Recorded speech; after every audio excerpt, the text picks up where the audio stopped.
Hi students, ಇಲ್ಲಿ ನೋಡ್ರಿ ಘಾತಾಂಕಗಳು exponents ಪಾಠದಿಂದ ಒಂದು ಪ್ರಶ್ನೆಯನ್ನು ನಾವಿಲ್ಲಿ ಡಿಸ್ಕಸ್ ಮಾಡೋಣ ಅಂತ. 8ನೇ ತರಗತಿಗೆ 8th ಕ್ಲಾಸಲ್ಲಿ ನೀವು ಎಕ್ಸ್ಪೋನೆಂಟ್ಸನ್ನು ಕಲಿತೀರಿ.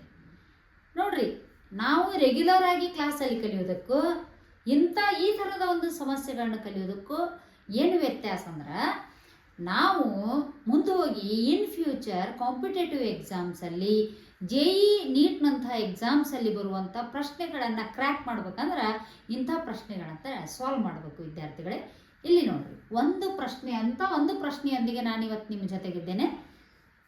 ಆ ಪ್ರಶ್ನೆ ಏನಂದ್ರೆ 2t ಅಂದರೆ 2ರ ಘಾತ t is equal to t ಯ ಘಾತ 32, 2t is equal to t32 ಅಂತ ಕ್ವಶನ್ ಇದೆ. ಕ್ವಶನ್ ಏನು ಕೇಳಿದಾರೆ ಅಂದ್ರೆ, ಇಲ್ಲಿ ಟಿ ಯ ಬೆಲೆಯನ್ನು ಕಂಡು ಹಿಡಿಯಬೇಕು. ಈ ಥರದ ಒಂದು ಪ್ರಶ್ನೆ ಕೂಡ ನಮ್ಮ ಪಠ್ಯಪುಸ್ತಕದಲ್ಲಿ ನಮಗೆ ಕಾಣಸಿಗುವುದಿಲ್ಲ. ಹಾಗಾದರೆ ಈ ಪ್ರಶ್ನೆಯನ್ನು ಯಾವ ರೀತಿ ನಾವು ಬಹಳ ಸರಳವಾಗಿ ಸುಲಭವಾಗಿ ಸಾಲ್ವ್ ಮಾಡ್ಬೋದು ಅನ್ನೋದನ್ನು ಈ ಒಂದು ವಿಡಿಯೋದಲ್ಲಿ ನೋಡೋಣ. ಈಗ ನೋಡ್ರಿ, ನಾನು ಏನು ಮಾಡ್ತೇನೆ ಅಂದರೆ, ಫಸ್ಟ್ ಸ್ಟೆಪ್ನಲ್ಲಿ ಎರಡೂ ಕಡೆಗೆ RHS ಮತ್ತು LHS ಎರಡೂ ಕಡೆಗೆ ಸ್ಕ್ವೇರ್ ಮಾಡ್ತೇನೆ. ಓಕೆ, ಈ ಥರ ಸ್ಕ್ವೇರ್ ಮಾಡ್ಬೋದಲ್ಲ ನಾವು? ಯಾಕಂದ್ರೆ ಎರಡೂ ಕಡೆಗೆ ಸ್ಕ್ವೇರ್ ಮಾಡ್ತಿದ್ದೀವಿ ಅಂದ್ರೆ ವ್ಯಾಲ್ಯೂ ಅಲ್ಲಿ ಯಾವುದೇ ರೀತಿಯ ಬದಲಾವಣೆ ವ್ಯತ್ಯಾಸ ಏನೂ ಆಗೋದಿಲ್ಲ.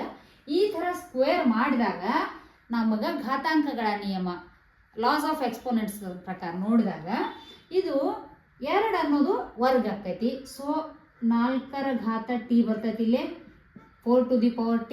ಈ ಕಡೆ t64 ಬರ್ತದ. ನೆಕ್ಸ್ಟ್ ಮತ್ತೆ ಸ್ಕ್ವೇರ್ ಮಾಡ್ತೇನೆ, ಮತ್ತೆ ಸ್ಕ್ವೇರ್ ಮಾಡೋಣ ಎರಡೂ ಕಡೆಗೆ.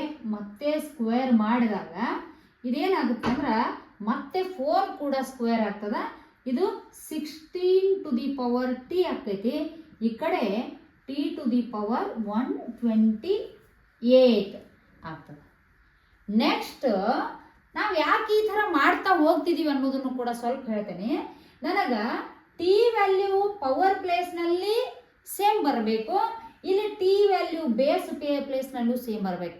ಅಂದ್ರೆ ಇಲ್ಲಿ ಟಿ ಅನ್ನೋದು ಆಧಾರ ಸಂಖ್ಯೆ ಐತಿ, ಇಲ್ಲಿ 16 ಅನ್ನೋದು ಆಧಾರ ಸಂಖ್ಯೆ ಐತಿ, ಇಲ್ಲಿ ಟಿ ಅನ್ನೋದು ಎಕ್ಸ್ಪೋನೆಂಟ್ಸ್ ಒಳಗೈತಿ, ಇಲ್ಲಿ 128 ಎಕ್ಸ್ಪೋನೆಂಟ್ಸಲ್ಲಿ ಐತಿ.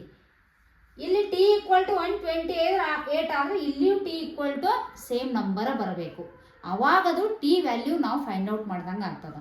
ಸೊ ನೆಕ್ಸ್ಟ್ ನೋಡ್ರಿ, ನಿಮಗೂ ಗೊತ್ತಾಗ್ತದ.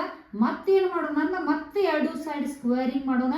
ಸ್ಕ್ವೇರಿಂಗ್ ಮಾಡಿದಾಗ t128 ಹೋಲ್ ಸ್ಕ್ವೇರ್ ಮಾಡ್ತೇವೆ. ಇಲ್ಲಿ ಮತ್ತೆ 16 ಸ್ಕ್ವೇರ್ ಆಗ್ತದೆ. 16 ಸ್ಕ್ವೇರ್ ಇಸ್ ಈಕ್ವಲ್ ಟು ಗೊತ್ತಾಯ್ತು ನಿಮಗೆ 256 to the power t is equal to t256. Our job is done. ಏನಂದ್ರೆ t ಬೇಸ್ ವ್ಯಾಲ್ಯೂ ಈಕ್ವಲ್ ಆತು, t ಪವರ್ ವ್ಯಾಲ್ಯೂ ಈಕ್ವಲ್ ಆತು. So value of t is equal to 256. Problem is solved and done. Okay, thank you ಮಕ್ಕಳೇ.